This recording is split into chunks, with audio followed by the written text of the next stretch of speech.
You guys are lucky that I love you and my husband, or we wouldn't have any of this cheese left. I almost ate the whole thing last night and then I wouldn't be able to show it to you. But I saved a little chunk of it and I brought it to room temperature. This is the end of a Valencay that I made.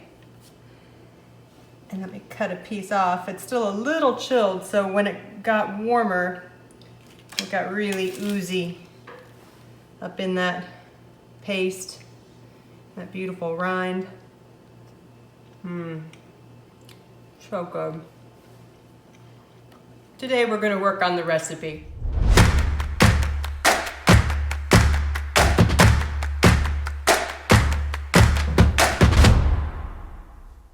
A Valencay is a French goat cheese. It is coated with ash and then it is mold ripened with Penicillium candidum and Geotrichum molds. It's traditionally molded in these pyramid style molds. I've also seen them in ones that are a little steeper pyramid. These are just the ones that I had available to me. I'm gonna do a 4-gallon batch on this. If you only have a couple of molds, 2 gallons is probably fine, so just cut my batch in half. But as usual, I have a lot more milk that I need to use up, and if I'm doing the work, I would rather have twice the cheese. To make the curd, we are going to use, actually, it's not even a Valencay recipe, but I like how it turned out. We're gonna use the basic steps for this brie nugget cheese recipe off of cheesemaking.com. And the first thing we need to do is take our 4 gallons of milk and very slowly bring it up to 90 degrees Fahrenheit. This cheese is going to need 3 different cultures. The first one we're going to use is Floridanica, and what they've got here on this recipe is for a 2-gallon batch. They're saying to use 3/16. I am doing a 4-gallon batch here, but since I'm using my raw milk and know how it acts, I'm going to cut the culture by 50% as much as I can. So it's hard to cut 3/16. Well, I wouldn't have to cut it in half since I'm doubling it. So I need about 3/16 of a teaspoon of Floridanica. So this is a 1/4 teaspoon measure. And so that'd be about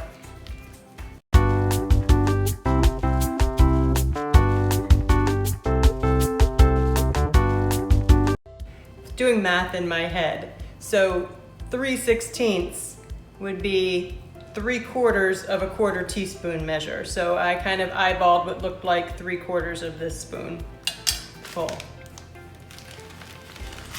Now the next ones are gonna get even trickier, so you think that one was hard. Okay, it calls for 1/16 of a teaspoon of Penicillium candidum, which to me, that's like a pinch. So I'm gonna get a knife blade.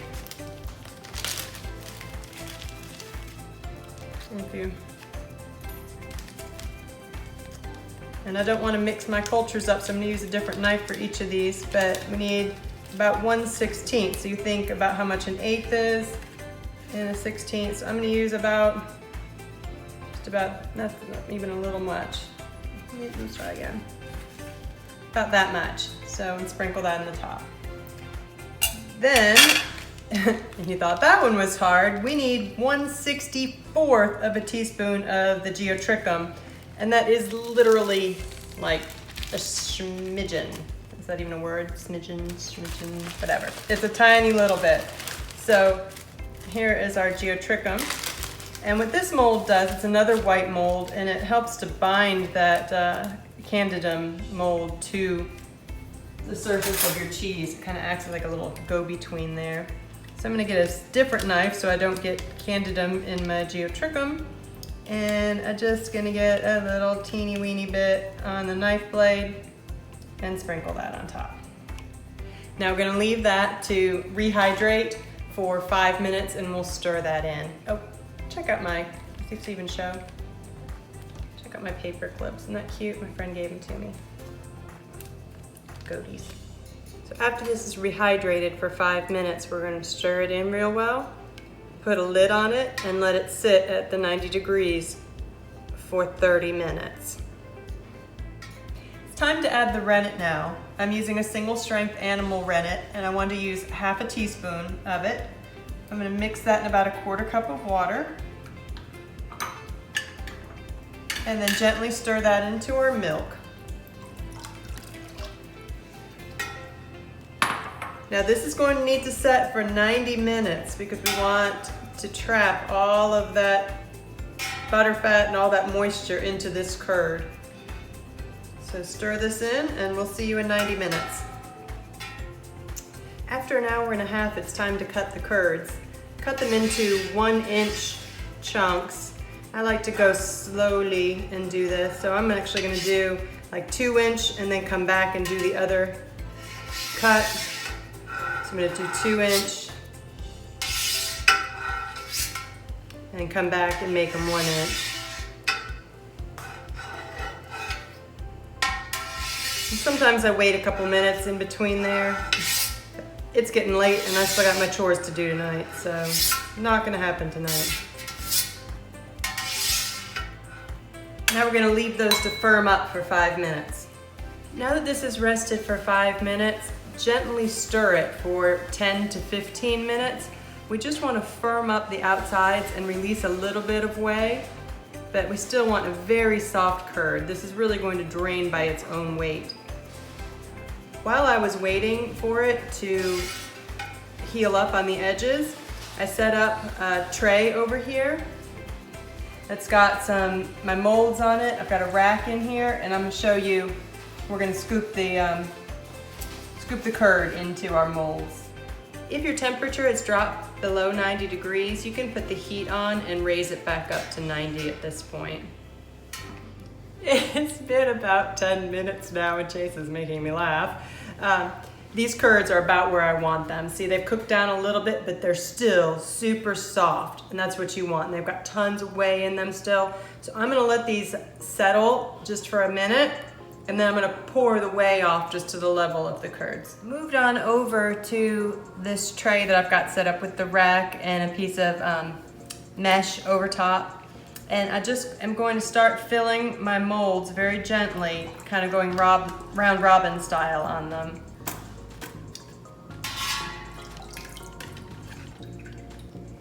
And I've only got 3 of these Valencay molds. And I made some extra curds. I'm gonna do a couple of weird things. I've got just some of these cylinder molds, and then I've got this square mold that I've actually never used, so I might as well give it a shot. And it's got an open bottom, so I set it up on a little bitty cutting board with another piece of mesh over, so I'll be able to flip it. And I'm gonna fill that up and see what we come up with. Be like a square brie or something.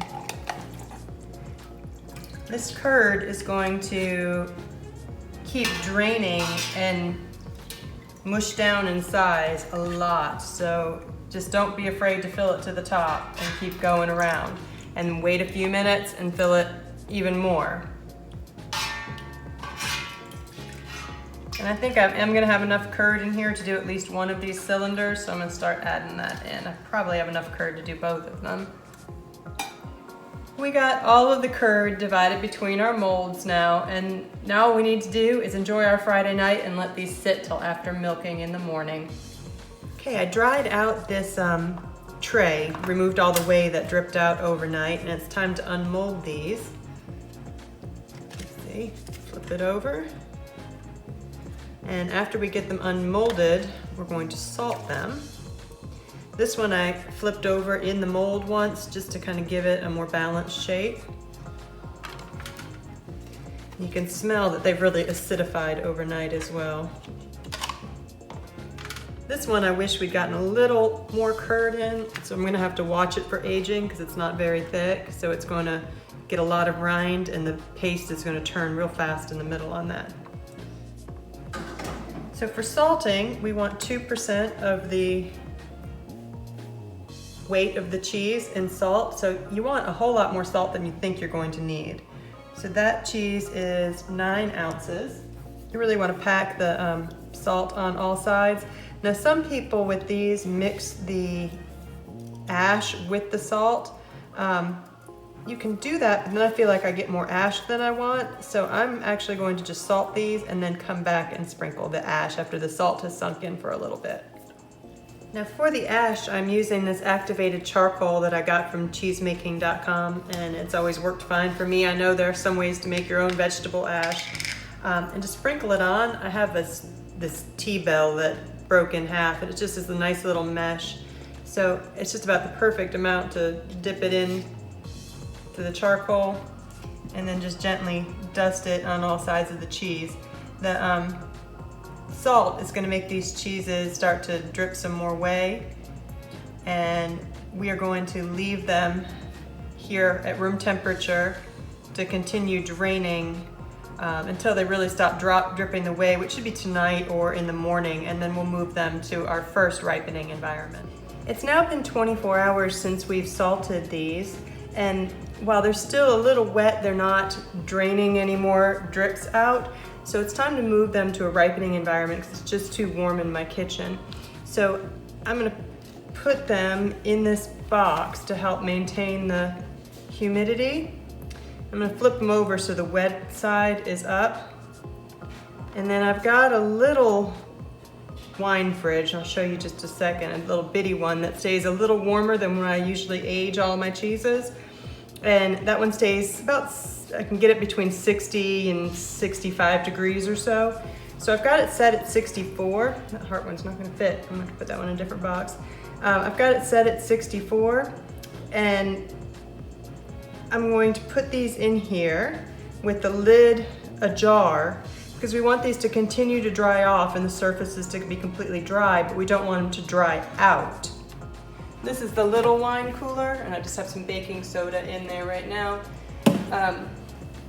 This just fits perfectly in there. And I'm gonna leave the lid a good bit ajar like this since it's still really wet. If you get too much moisture trapped in there, you're gonna get ammonia flavors, and they're awful and you can't get rid of them. So it's better not to get them. So for the next 5 days or so, we're gonna check these twice a day to make sure they're drying out right. And within 5 days or a week, we should have a nice bloomy mold coat put on them. At that point, we'll wrap them. So until then, I'm going to flip these a couple of times a day, and we'll check back in later. It's been 6 days since I've seen you last, or maybe less, maybe 5. 6 days since we made these anyway. And I've been flipping them every day, and you can see I've got these paper towels in the box, and on the lid of my box there's a little bit of collected moisture. I've been removing this collected moisture from the box every day and then leaving the lid ajar, and if it looks like it's going to dry out a little bit, I dampen a paper towel and hang it over the edge. It's important to keep your humidity up in these around 90–95%, but if it gets too close to 100%, you're going to get an ammonia smell, and they're just gonna be vile, and you might as well throw them out. So now these just have like it's just like a mushroomy kind of, I don't know, just milky and mushroomy, and it just smells really good. So, but they all have their coats, their little fuzzy coats all the way around, and so it's time for us to wrap these up and move them to a colder environment. So I have these special papers I got on cheesemaking.com, and they have a shiny side and a dull side on them, and it's got like a layer of kind of wax paper and then a layer of plastic that's perforated on the outside, and you want the dull side to go towards the cheese. What this is going to do is help limit the mold growth on the outside of these so that they don't go absolutely crazy, but at the same time help keep the humidity inside your cheese for the continued ripening. So I took the big sizes of these and I cut it into quarters, and if you put them diagonally on there, and I had some stickers somewhere there, if you put them diagonally on the paper, you can get them to wrap just right. corners in. And then I'm just gonna seal the sides with a sticker. And I'll write the date that we made this batch on the sticker. I don't know what happened to my pen too. Oh, there it is. Thank you, Trace. So these were made 8/2. I'm gonna go ahead and wrap all of these up, and then these will go back into the ripening box, and they will be put into the refrigerator now to continue to ripen. So you want about 42 degrees Fahrenheit, kind of your refrigerator temperature. And those should ripen for about a month. 3 or 4 weeks, start checking them, and you'll be able to feel they're starting to get a little softer underneath. That rind will get a little thicker. And sometimes, they're good before a month, but they just aren't gonna have that creamy paste where the molds have been allowed to work down into the middle of the paste. It's gonna be more of that dry, like at the very center of the one I showed you at the beginning of this video. So I'm gonna get the rest of these wrapped up and get them into the aging room. As you are aging them, also remember it's important to keep that humidity up, but not too high, because they can still get that ammonia smell at this point. So every day, or at least every couple of days, check them, make sure you don't have any moisture built up, make sure they're not too dry, you don't need a paper towel in there, and just give them a flip every day or two. So thank y'all for watching this video, and I hope your Valencays come out great. One thing that I love to do while doing my cheese making, when I've got a lot of downtime just stirring for an hour, is to listen to audiobooks. If you haven't tried Audible out yet, I've got a link down in the description. You can help support our channel just by signing up for a free month trial, and you get 2 free audiobooks with that. So check it out if you haven't tried it before. Thank you guys for watching, and please take the time to like, share this video, and subscribe to our channel.